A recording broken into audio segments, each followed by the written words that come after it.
Adding a button in Mailchimp can enhance your email's call to action and drive engagement. Here's how to do it. Log into Mailchimp.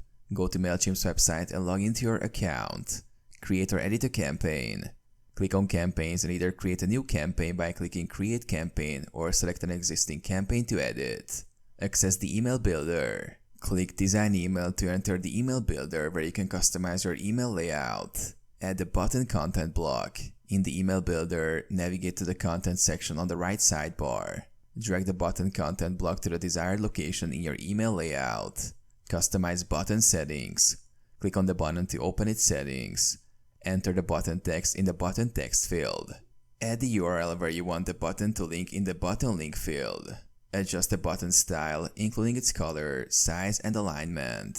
Set button alignment and spacing. Customize the button's alignment within the content block and set margins or padding as needed to fit your design. Save and preview. Click Save and Close to apply changes. Use the preview option to ensure the button looks and functions correctly. Send or schedule. Once satisfied with the button placement and design, click Continue to finalize your campaign. Choose to send immediately or schedule for a future date.